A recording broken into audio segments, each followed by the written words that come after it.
had trouble with that. Okay, so guys, yes, there are six domains that we have on PGMP. The sixth domain is basically collaboration, and that's not a separate domain as such. It's pretty much embedded as part of everything that we do in program management, just not program management, even project management.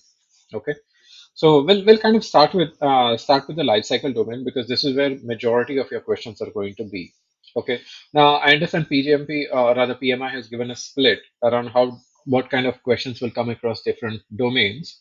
But please be mindful that there are going to be questions which are going to be cross domains. So for example, you'll have stakeholder plus governance, you'll have stakeholder plus life cycle, you'll have governance plus life cycle. So it's going to be a bit of a mix. So my when I started studying through this, I realized very soon that if I focus too much tunneled, or if I have a too much tunnel focus around a particular domain, then I might miss out the big piece. So for now, just understand what this is, and I've kind of created a basis my experience. I've tried to simplify things for you so that it kind of helps you out. Okay. So what are we going to discuss today? Okay. So we're going to talk about program lifecycle. We're going to talk about different phases. Okay. Now people might say that there are five phases, there are three phases. As for PMI, there are only three phases. Okay. That's it. Okay, and we'll kind of talk through it. Then I've kind of I've kind of brought in the program level activities as well. Okay, I believe that's a good overlap between program lifecycle and program level activities, and then certain keywords and tricky concepts, and then some quick tips on the exam. Okay, now what I want to do is I want to go at a pace which because if this foundation is set up good, you'll be able to progress much faster. So I want to go at a pace which you guys are able to understand. I do not want to rush this. Okay. The intent of our knowledge sharing session today is to kind of focus on how best you can understand these things, not that I need to finish 5 slides or 10 slides in matter of 40 minutes. That's never the intent. Okay. So let's kind of talk through this program life cycle. Okay. Now, just a quick question, right? Can anyone talk to me about what was their understanding of project life cycle? What do they understand of project life cycle? Anyone?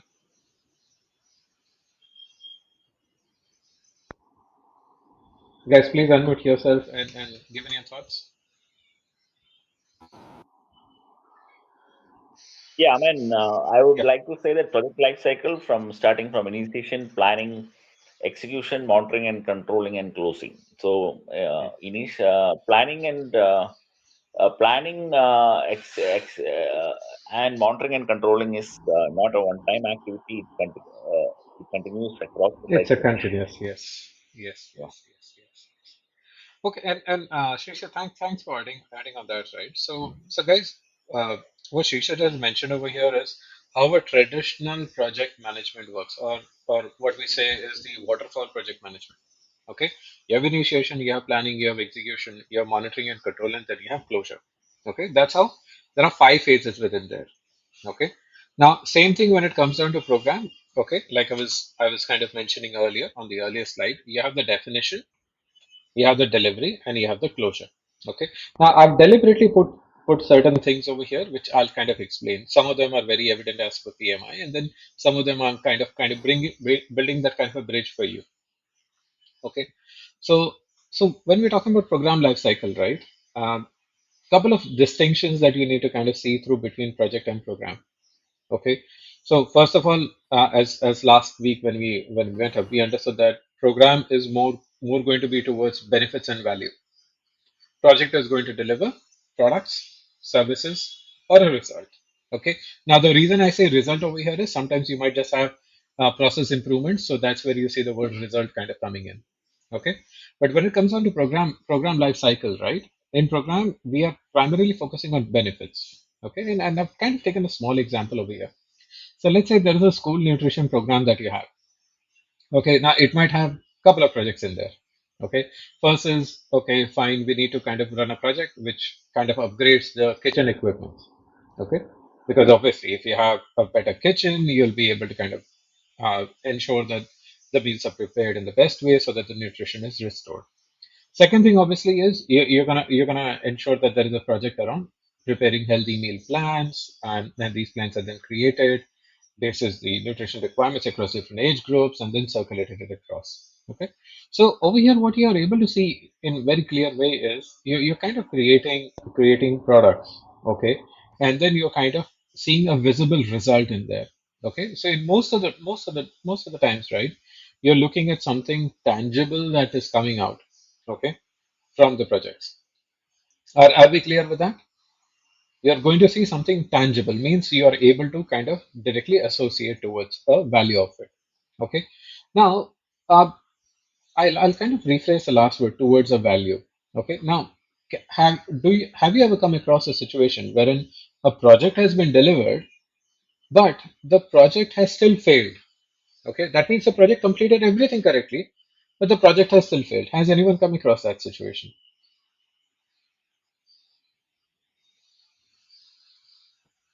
Uh, Anyone, guys? Yeah, I have come across a couple of situations like that in one of my projects. It was a large program. Hmm. The project altered completed, and it could not go into an operational mode because the definitions of the deliverables were not done properly. Hmm. Okay, that Hmm. was one of the reasons because there were some security concerns which came in late, which was not considered earlier on.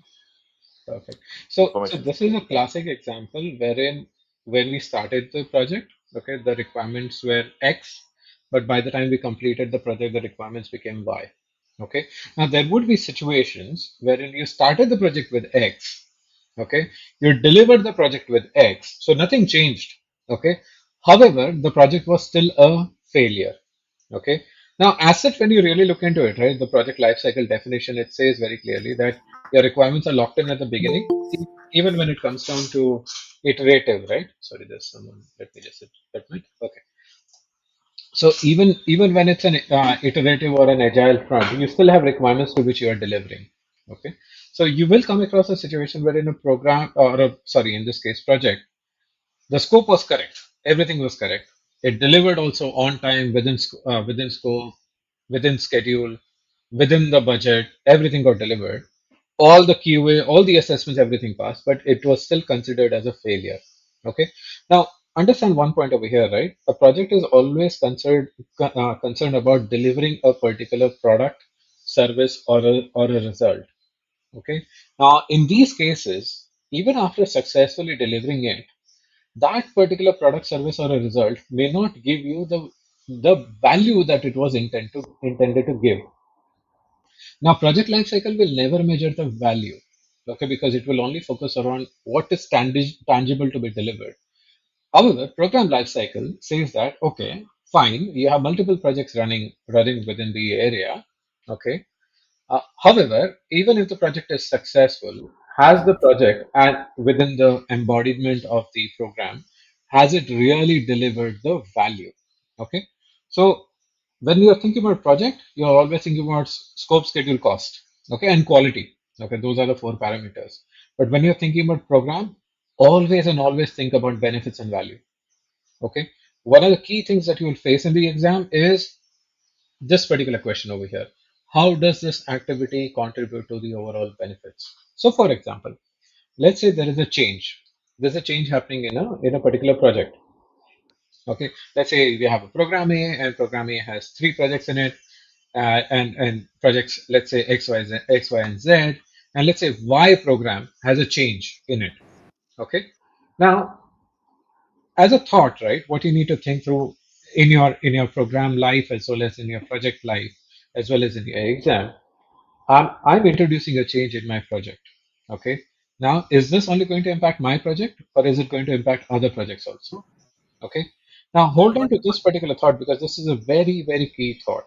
Okay. If you get this particular thought clear in your mind, most of your exam questions will become easy and just not your exam questions, your actual program life, your life as a program manager will also become very, very easy. Okay, because here we are not looking into only one particular area that my project is successful. No, you're looking as a program manager, you're saying that, okay, fine, I have multiple projects. have those projects been able to deliver the value? Okay, that's what the lens that you need to kind of go with. Okay, now continuing on the example over here, right? So let's say new kitchen equipment was delivered, even healthy plans were distributed. We saw these as tangible outputs. Wonderful. Now, how are we going to measure the benefits? Now, benefits, remember, benefits is always delivered from, is always looked as a value. Okay, so you will see even in our questions as well as PMI text, benefits and value might be used interchangeably. Okay. Now, why did you do these projects? You did these projects for two things, right? What you're saying is you want to improve student health. Okay. And how are you going to measure it? There's a KPI. And I'm going to embed a lot of terms in here so that your thought process gets built up. Okay. So there is a KPI. How are we going to measure whether student health has improved? Okay. We're going to measure fewer sick days. Okay. So, for example, before the program got implemented, let's say on an average, students used to take five sick days in a quarter. Okay, now after implementing this, has that reduced or not? Okay, because that is what we are going to measure to see whether the program was really successful or not. Okay, and with that, right, with nutrition is also linked around how students are performing. Okay, academically as well as let's say their physical games and so on. So we are also going to measure whether okay has the academic performance improved or not. So what you're seeing over here is you're not measuring whether the project was successful or not. You're saying that okay, we ran a program, in this case school nutrition as a program. Okay, to kind of drive key strategies. Okay, now I'm introducing another term over here, strategies. Okay, this in this example, I've taken a non-profit or rather school, but then when it comes down to businesses, you will talk about a proper business strategy. Okay, we'll take some examples, and then obviously I will request you guys to share your understandings as well. Okay, but coming back over here, right? What was the key strategy? Was to basically improve student health or rather get better things for the students, right? In this case, with the way we are kind of classified those benefits, we have said only two benefits: student health needs to be improved and student needs to perform better academically. Okay, we implemented two projects. Now we are measuring whether it has been able to deliver it or not. Okay, so quick recap: project, you I know you will always talk about scope, schedule, cost and quality. When it comes down to program, please and please concentrate your perspective on benefits and value. Okay, concentrate on these two things. Everything else will surround this. Okay, I'll take a quick pause. Any questions anyone had on this? This is a key foundation, guys. If you get this particular part in correctly, you'll be able to kind of further understand the complex topics as such. Any questions on this, guys?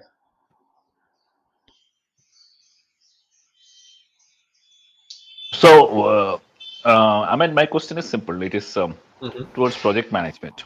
Why can't PMI probably look at value and benefits realization in projects?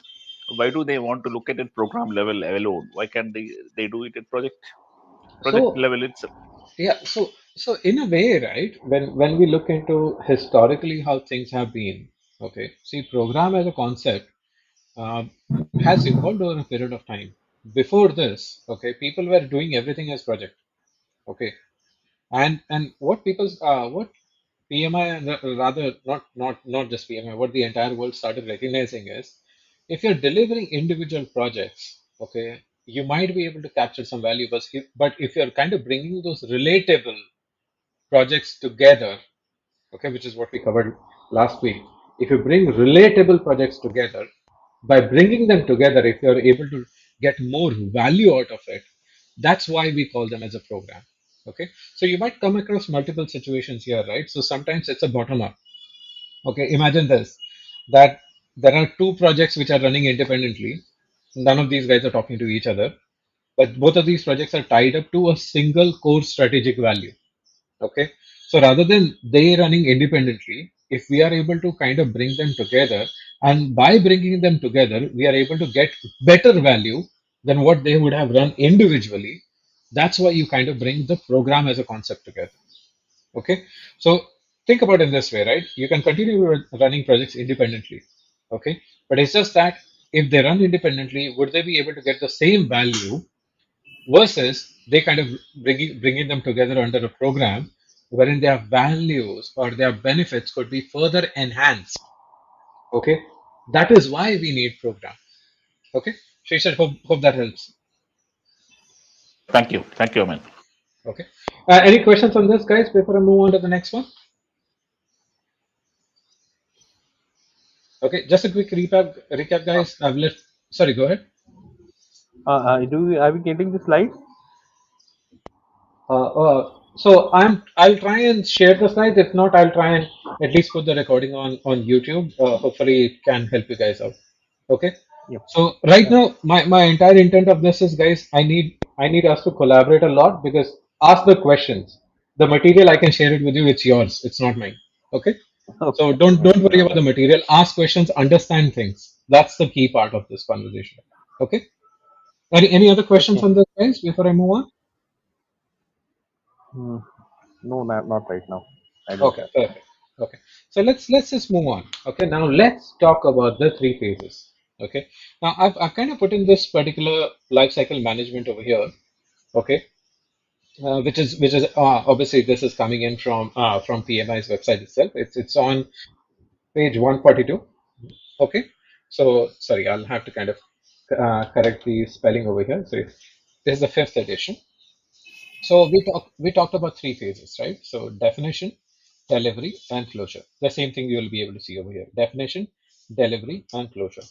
So I'll talk about delivery a bit more deeper when we go into the delivery part of things. Okay, but right now let's just stick to the definition part of it. Okay. Now in definition, what you're going to see is you're going to see two concepts over here or two subphases. One is a formulation, okay, which is think it in this way, right?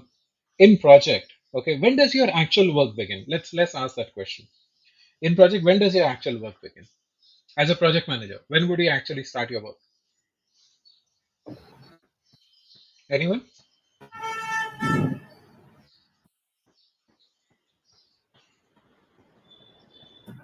Okay, so Project would When you, after project. when yeah, Yeah. go ahead.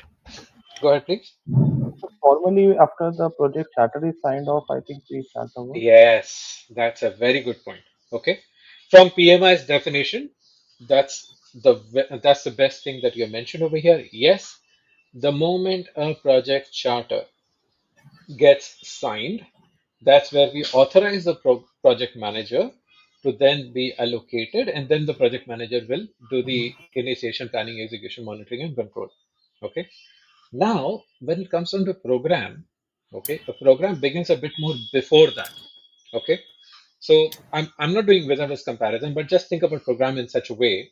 You see this right over here. The program lifecycle has a blue boundary over here. You see this?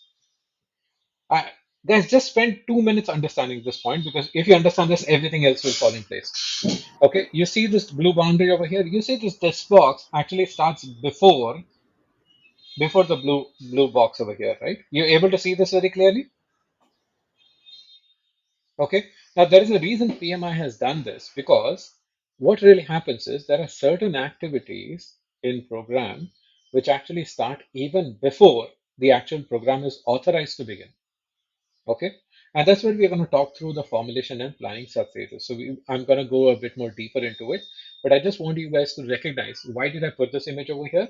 Is the reason is you can clearly evidence over here that the boundaries that you have for the program, okay, program start is going to happen even before the program is authorized. Okay, now let me ask this particular part.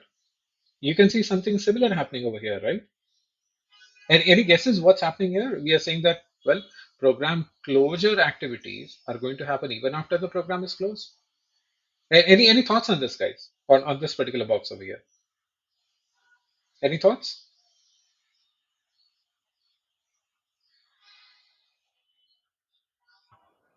So Yeah, see, go yeah, ahead. please go ahead. Raj, Shri, can you go ahead? Yeah, please. So, see, my thoughts. See, in many programs we did, it is like this only that program foundation, even before the project charter is built, we are there. The program manager, assigned program manager, is there during the pre-sale stage, which is called as project program foundation. The customer has not placed the order, but we are in his stages of RFP, not even in final stages, sometimes in the middle stages, where they want to know who will lead this program. They want to know the program director or the project manager in Hmm. advance, uh, Hmm. and he's being involved, and that can be even months before the contract is signed or actual program kickoff actually happens. So I guess that is the way they are putting it: the program formulation and program planning. Good, good, good, good. Sorry, there was one more person who had to add their thoughts. Please go ahead. So we are talking about something on the closure phase and the so there is something I think I would rather stress on something which happens after the project is over. Like if we consider the hypercare as a part of the project, a Mhm. handover to the team, operations team, if we call them, something of that like thought also happens Okay, after let once me that is pause you complete. onto that. Okay, let me pause you onto that. As per PMI, all the handovers have to happen within the boundary, not after the boundary. Okay, Hmm. so because that's a very key point over here. That's what they call it as transition. Okay, they call it as transition of benefits. So every transition activity will happen within this boundary, not beyond than that. Okay, so please have that very clearly in mind. Okay, because that is where you're going to get tricked into the questions also. Okay, the questions are going to have something like that. Okay, so for simplicity, right, what I'm going to do is I'm going to help you in calling these as certain phases. Okay, so let's call this particular point over here as pre-initiation. Okay, so what we are saying is before the program gets initiated, okay, this particular section over here, which is before the program life cycle, let's call it as pre-initiation. Okay, and this one, when the program boundary ends, let's call it as sustainment. Okay, please note these words. Okay, understand these words rather. Okay, before the program boundary begins, let's call it pre-initiation. After the program completes or the life cycle completes, let's call it as sustainment. Okay, just keep this in mind for now. We will talk a lot more deeper around these aspects when we go towards something that's called as benefits delivered. Okay. And again, right, guys, on the earlier slide, if you remember, I spoke about benefits at the very length, stating that this is the key reason for us to bring up the program. Okay. So just have these things in your mind. Okay.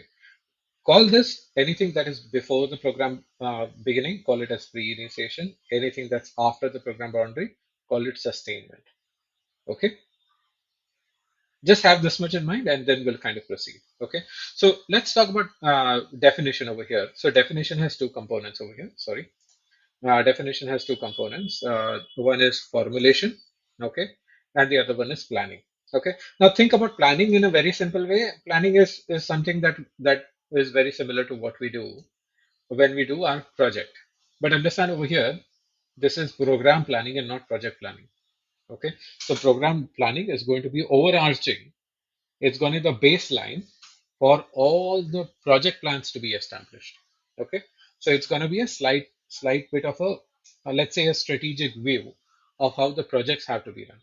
Okay, just have that in your mind when you're kind of looking through it. Okay, formulation. Okay, formulation is where you are now kind of clearly articulating what are the different things that you need.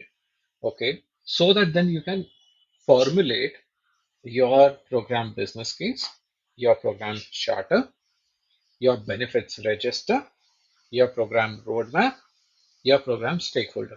Okay, and we're going to talk through these also. Okay, so don't worry, we're going to take one step at a time and we're going to talk through it. Okay, now for program delivery at a high level, just understand this point over here. Okay, so we just spoke about a project life cycle, right? Wherein what are you doing? You're primarily executing, monitoring, and controlling. Same thing over here, but will happen at a program level, not at a project level. Okay, so understand that also very, very clearly. Okay, and then it comes down to closing. Okay, and as I was talking earlier, This is the program closure, not the project closure. Okay, and we're going to talk on the delivery phase in a lot more detail at a later point in time. But understand this. This is where we are closing all the programs. Now, a simple question for all of you, right? Do you think you can close all the programs? Okay, or rather, do you think you can close a program before closing all the projects in your program? Is that possible? Close all the projects. So sequentially, right? Would you close the program first and then close the projects within the program, or would you close the projects first in the program and then close the program? What is the sequence you guys understand? Anyone? Yeah, I guess it is first close the projects, then close the program. See, Absolutely. one another question I had was in earlier on. Uh, I wrote this exam, PMP exam in PMBOK 3 long Hmm. ago. Okay, Hmm. that time the process was close project and then close procurement.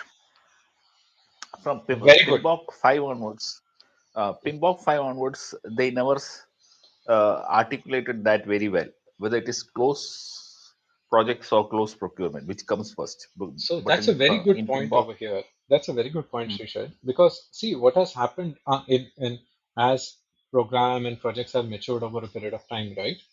See, there are certain procurements that are happening at a program level. Okay. So for example, you might have a requirement of a computer setup, right? And you have five projects running across different countries. So, or rather running within the same country across different cities. Okay. So would you go ahead and create five different contracts wherein each and every city is going ahead and procuring the computers, or would you actually do it at a program level? Okay, you do all the sign up and everything at the program level so that the each of the five projects will get the necessary computers. So that is where, right, the sequencing has to be really looked upon. That was this a specific project requirement? If it was a specific project requirement, then it has to finish within the project boundaries. Okay. So for example, there is one requirement of a specific equipment which is only for one project. So that procurement has to close before that project closes. Okay. But then if we have a procurement requirement which is common across all the projects within the program, then your projects can complete before.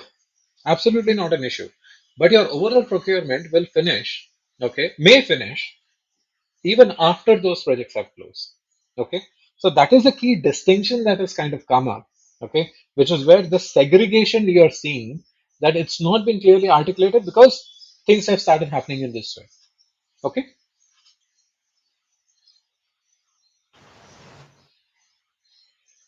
does that help, Trisha? thank you, man. Okay, perfect. Cool. Any other questions on this? Because now we're going to start digging deeper. And I always want you to kind of focus back on this particular image over here, right? It's a very simple but very powerful image. This is going to be one of your key images when you look into your exams as well. Okay, cool. Any questions on this before I move on to the next? Okay,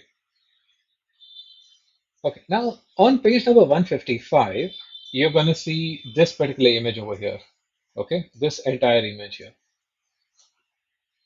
Okay, now sometimes this image is going to be a bit challenging, okay, for everyone to remember. Okay, so what I've done is, so I had simplified this using my own terms, which is what I'm going to share up with you now. Okay, but just before we do that, has anyone been able to look into this particular table? It's on page number 155 though, of the standard. But has anyone seen this before? Anyone? Okay, Mm. yeah, go ahead. No, I said no. Sorry. Okay, okay. No worries, no worries. Perfect. So the reason I brought this up is this is going to be one of the key terms for you because when you look into the programs, right, you're going to have questions like what next?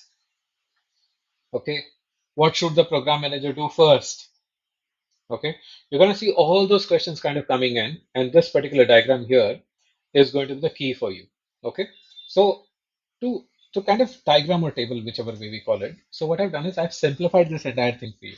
Okay, so I'm going to bring us to that. Okay, now this is a simplified table for you. Okay, I hope the text over here is very clear for you, right? Yeah, I hope Yes, that's everyone's able to correct. see that. Okay. Yeah, that's correct. Okay. Now, one thing that I've done is, I don't know, there is a YouTube channel called as Praision. He does fantastic videos on project management, and with him, what I kind of learned is he kind of came up with a mnemonic. Mnemonic is how easily you can remember something. Okay, so I've taken some bit of an inspiration from him, and then what I've done is I've tried to make it a simplified version of that entire table so that you can, if you revise this 5 times, you know exactly where you are. Okay, that's how simple it is. Okay, so what I've done over here is I've taken his mnemonic and I've just modified it. Okay, so what you see over here is these are the different activities, program activities that you have. Okay, sorry, I'm just going to change myself into the mouse laser pointer here. Okay, so you see this, these are the different program activities. Okay, now one of the key things that you're always going to have is integration, because program is about integration, right? Everything that you do in a program is to integrate. Okay, you're going to integrate projects, you're going to integrate subprograms, you're going to integrate program activities. Okay, I haven't spoken much about program activities today, but probably I'll reserve it for a later point in time. Today we'll just focus on this. Okay, now the way I've kind of constructed this is, see this I is for integration, similarly S schedule scope, C for change, Q for quality, R for risk. Okay, now I have deliberately kind of put this in such a way, okay, because this is the way I kind of understood it. And then you can see there are certain things which are very related. Okay, so schedule, scope, change, and quality. You will see most of the times these will go hand in hand. Okay, so for example, let's say there is something change in the scope. Okay, then that's going to bring in a change. Okay, let's say something went bad in a quality. Okay, then that might bring in a change. Okay, so even a scope change might initiate a quality change. Okay, so you might have an overlap over there. Similarly, schedule changes will bring in change management. Okay, now quality and risk, they are very closely related as well. Sometimes a risk might come up which might have an impact on quality, and otherwise also a quality issue might, or rather a quality risk might need a separate mitigation. Okay, now all of this needs to be communicated, right? So you have communications over here. Okay, now with communications you have to manage your resources. Okay, so that's where you see the R. Obviously finance. Okay, now one thing that you will see different. Okay, so in project management, did you see the word finance anywhere? Project management also had a similar kind of a grid, but do you remember Cost, seeing cost, anything called cost? only Exactly. cost. And there is information management also. I think that is also Yes. different. Information management is also there. Information management is also there. But I want to stick on to financial management a bit longer. Okay. Now, financial management, you're going to see some term called as framework over here. Okay. We'll have to do a bit more deep dive into it, but I'll talk about this. Okay. So financial management is just not me getting money and me utilizing money. There's a lot more to it. So we'll come on to that. Okay. So F for financial management. And then you have information management. Now you will say, all right, how we see communication as well as information. Okay. Yes, these are different. And we'll talk about that as well. And then you have the familiar one, which is procurement. Okay. Now, what I've done is I've taken the first letters of all of these and I've created this mnemonic. Okay. Again, this is heavily inspired from Tracium. Okay. I've just modded this to kind of suit in the program lifecycle. Okay. So I, integration, C for schedule, 6 in this case scope, chipmunks, that's what he used and I liked it. So quietly roasting, R for risk, coffee for communication, reading, okay, for resource, financial. This I've just used the term as it is. Information I've called it info, and procurement I've called it as poetry. So this is heavily inspired from Frasier. Okay, so you can see this. So in simple terms, right, if you have to remember this table, if you can just remember this particular set of statement over here, or rather this mnemonic over here, you'll be very easily able to put this. Okay, my suggestion over here is if you repeat this, if you do this on an Excel file 5 times, you'll be able to get all these program activities. Okay, simple as it is. Just do this 5 times, you'll be able to understand the mnemonic. Okay, now What I want to do is I want to now start talking about program definition. Okay, now within program definition, you have formulation over here. Okay, now you can see that I've mentioned something in the pink over here, program performance management. And any guesses what do we do here in program performance management? Any guesses?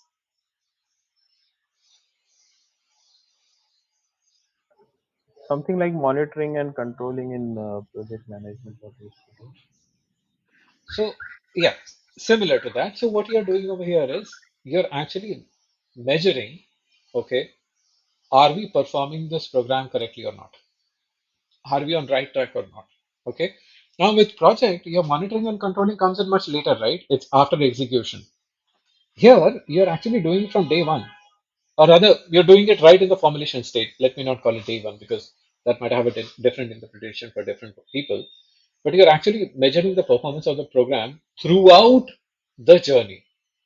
Now, why is that? Let's take an example over here. Okay. So one of the key documents that comes out of a program formulation is called as business case. Okay. Now, simple question, right? Do you think all the business cases do get approved?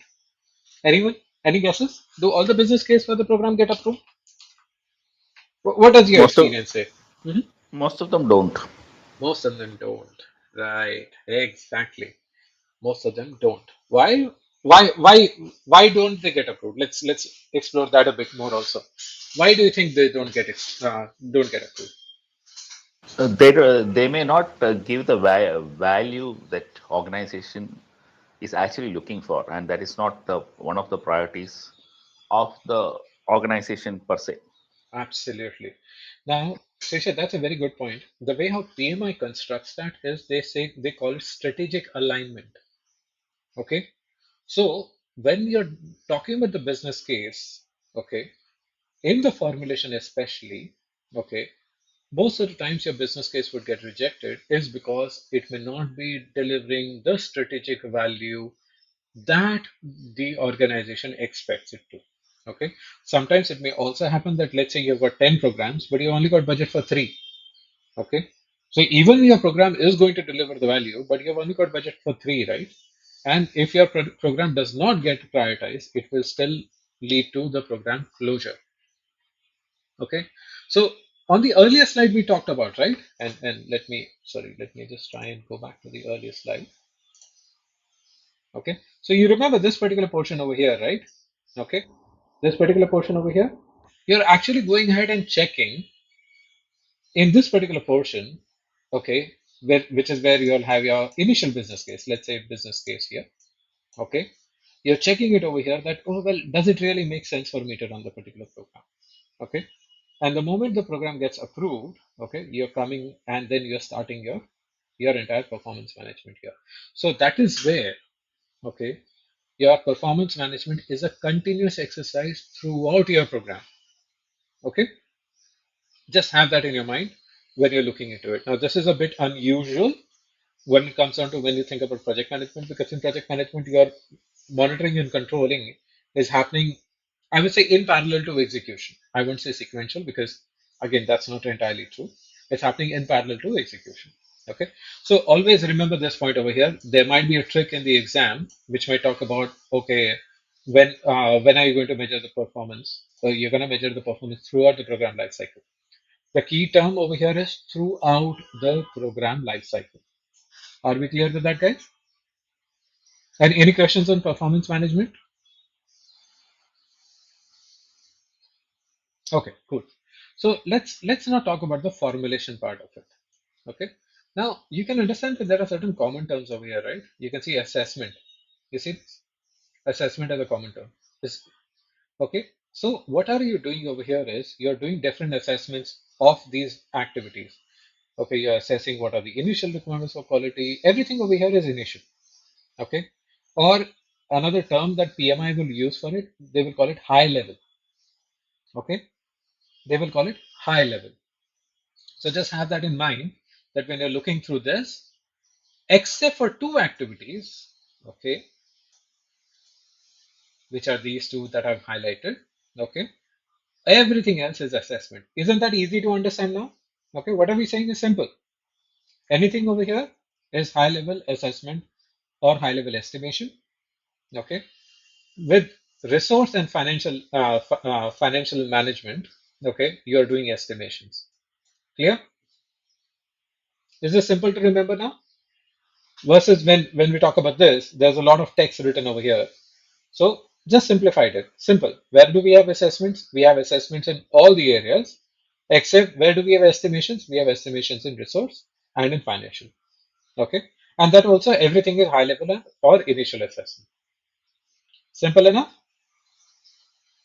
Okay. Now let's take a scenario over here, which is what you might experience in program. Okay. Do any one of you remember what is a rough order of magnitude? Whoever has done PMP recently or even earlier, do you remember what rough order of magnitude is? ROM? Top level estimate. Very high level estimate. Okay. Normally, you will see that the range of that is minus 25 to plus 75%. Okay. In this case, it might be cost estimate, resource estimate, and so on. Right. So that rough order of magnitude is what you're going to see happen over here. Okay. Now it is going to happen for every bit of estimates that you have. Okay. Rough order of magnitude. It will be for a resources, for a finance, everything will be listed here. Okay. Now let me ask another question. What when you say resource estimation, what kind of resources are you looking for? Let's answer that question because you will see a flip side of that question coming into your exam. What do you mean by resources? Any examples, guys?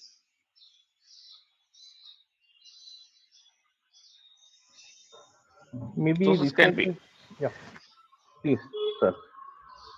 No, what I was trying to say is that resources can be human resources, infrastructures, anything else what that is required for the program to go ahead. Perfect. Anything that is required for the program to go ahead. Now I want you to, Shishat, hold on to that thought.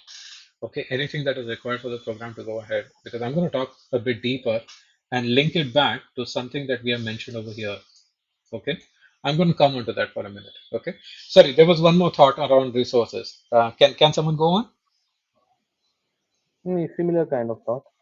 Similar kind of thought. Okay, perfect. Okay, now the way how projects are structured, programs are structured more on the strategic side of it.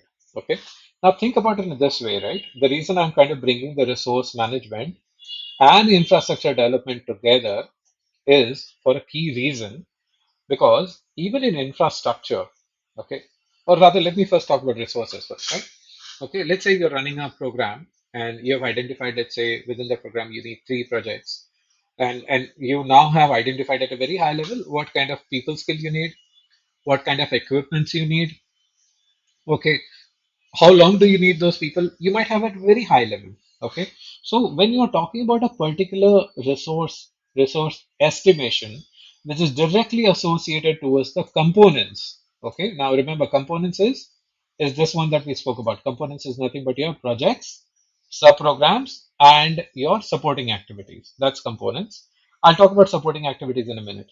Okay, so components is for simplicity, let's just talk about projects. Okay, wherever you have specific resource requirements which are directly associated to your projects, you will do resource management.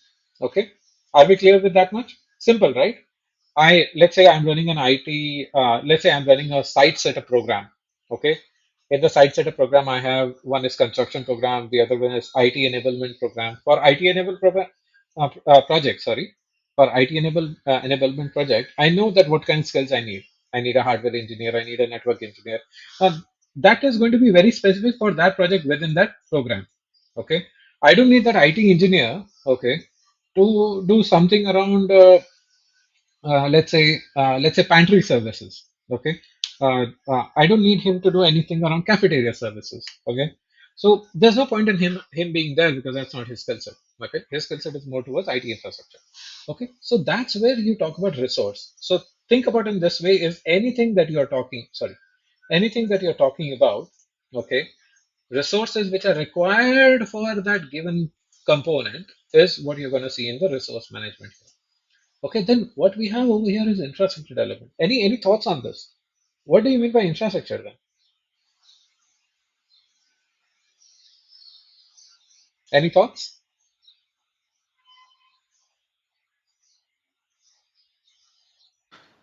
basically all the infrastructure required for the projects. Say basically, if it's an IT project, the say servers, networks, No, database. that is the reason. Absolutely not. Absolutely not. Okay. Okay. Because, and guys, see if it requires, I'm going to spend 5 minutes on this now because this will confuse you in the exam. Okay. So, let's take that example, right? Go on with your thought and then we'll kind of split up that example. Go on with your thought, Srisha. Okay, let me try that again. So what I said is, what are the say?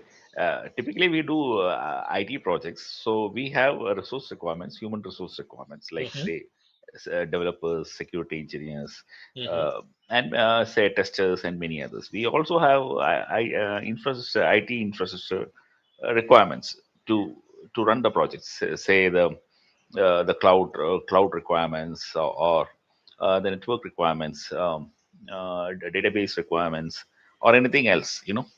So Perfect. Perfect. Now, Srisha, let's do a bit of a role play here.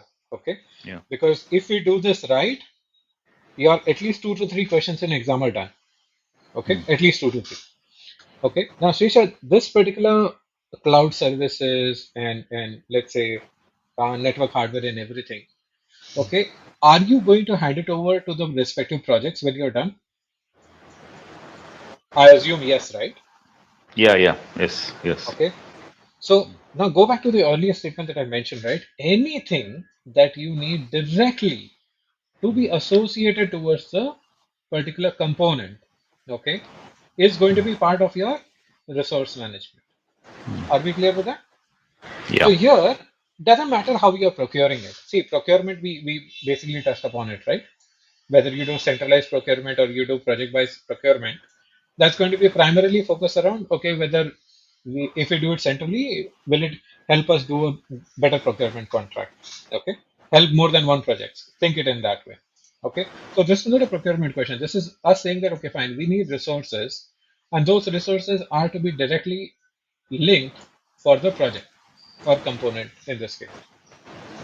Okay, so that is what it is. Now let me throw an example over here. So do you guys know that in different organizations there are centralized softwares which help you track your program slash project progress? Some will call it as project tracking system, some will call it as program management information system. Do you guys have central tracking mechanism which tracks helps you track the progress of your project or program? Do you guys have yeah, something central? yeah. We have that in our in my organization. We have that. Can you talk a bit about that? Don't name the software. That's not important. But talk about what does it do actually? So it starts from the start. Say we have something called a unified project plan where we Hmm. had to build the project. We had to build a project plan that goes through an approval to with the project Hmm. sponsor and Hmm. others. Then we have to actually build what are the project requirements, etc. That will include all the infrastructure, people, and they are also tracked. Say that is connected to say resources. So their individual billings or how many days they are planned to attend and how many days they worked, etc. are all So all linked to this tracking, all tracking, all billing, mm, everything is housed centrally, right? All centrally. Yeah, tracking, billing, yeah. approval, workflows, Mhm. everything is managed centrally. Yeah. Is that fair enough? Perfect. Yeah, Okay. even risk management is managed centrally. So That is somebody good. can. Hmm. So the access is not only to project manager. There are some key members into the project and project manager. Or even the delivery excellence or what we call as quality managers. Hmm. So they can actually put what is the risk in the project. It is not only project manager or the program manager who can put in a risk, and Absolutely. that is a view for all the people including the top management. What is the project and what stage it is, whether it is accepted or Uh-huh. mitigated or avoided. All Perfect. those comes All the into. risk management aspects. Perfect. Yeah, yeah. Okay. So now the next term that I want all of us to kind of understand over here is it is a central application or a central infrastructure which is facilitating information gathering, and information distribution. Yeah. Okay, guys, I'm using these terms because this is what PMI terms are, and this is what will come in your exam. Okay, what is program infrastructure development over here is it includes two components: program management information services or information services, or PMIS, or sometimes they call it project management information services. So nothing, simple term, PMIS is nothing but an infrastructure that can help us collate this information and then distribute this information, to the example that Srishat just took now. Okay, now sometimes you may already have a platform which does that for you. Sometimes you might want to create a separate platform, okay, for your program. Now, let's take that example, right? The second one. Let's say you're doing a program which is just not your organization, but it's a syndicated program, okay, wherein you have other organizations also coming together, okay, and then you're doing it. Now, in that case, you may or may not be able to use your own program, your own organization's PMIS, okay. So, what you'll have to do is you'll have to create a new one, okay. So, creating that new PMIS is part of your program infrastructure development. Got it? Are we clear with that, guys? Yeah. Yeah. So don't get confused with resources over here. Okay, so whatever we are doing for that particular project, okay, is only for that project. That will be part of your resource. But what you're doing as managing the program, in this case PMIS, is going to be part of their program infrastructure. Are we able to clearly distinguish this? Anything that you need for the program is going to be program infrastructure. Anything that you need, anything in this case, resources that you need for the project is going to be in your program resource management. So don't get confused with these two terms. Clear? Are we clear with it? Okay. Now there is. Let me ask one more question. Okay. Do you think, or have you seen in your organizations that a program manager will have few resources, okay, within his own team, which help him do the program work? Have you come across like that, or in your organization it's only one program manager, he does everything? 24/7, he only does everything. Does that happen that way? Or do you see No. some? Go on. There are support team normally. Maybe I had a support team of two or three people many times. Sometimes I had worked alone also. Sometimes the And problem I she said, face give with me an example. What kind of support that these team members gave you? a support team normally help in one is that preparing the reports, regular reports, identifying the risk and updating those risks. Then we have a lot of allocation of resources, deallocation of resources as required, because we have a basically as anybody has a cost budget, so we should ensure that budgets are not uh, overtaken, or we have a profit margins also defined at every stages, every quarter. So we need to maintain those profit margins also. So these people look deeply into those margins which we need, and saw that there is no not more resource allocation. So resource allocations can be in terms of human resources, where people are having a different grades. So we have different grades in our organizations like anybody. So we would like to have more people on the junior rather than the senior. So we also Hmm. have some guidelines that junior to senior is around 4:1 ratio. So we should maintain that in our projects or programs. Absolutely. So let's try and generalize this. Okay. So all these activities are to be done for a given program. Okay. Now, program manager being a single individual, he may not be able to do all of it alone. Okay. So in most of the cases, there would be a two-member, three-member, depends on the program also. Okay. There may be a much larger team. Okay, which can help the program manager do all those activities. Okay. In simple terms, these are the guys who are the program management support for the program manager. Okay. According to PMI, we call them as PMO, Program Management Office, PMO. Okay. So even that is part of your program infrastructure. Okay. So program infrastructure is going to have two things for you. One is the PMIS. Okay. Which is what we just spoke about. Okay. The entire infrastructure which can help you gather information and then circulate the information across. Okay. And then you will have PMO, which is Program Management Office, which can help him manage everything because he alone cannot do everything. Okay. Are we clear with this, guys?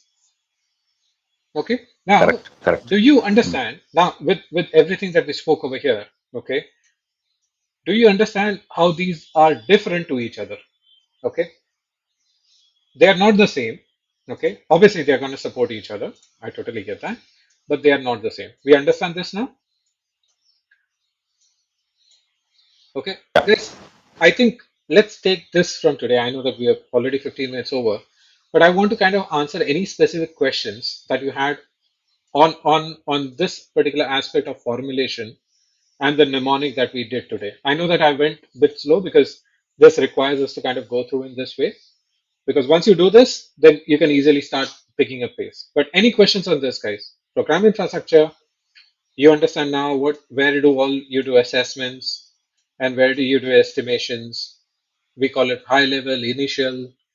Okay. Any questions on this, guys? Happy to take them up now. Not right now. Okay. Cool. Any other questions you wanted to talk about holistically? Any other questions from anyone?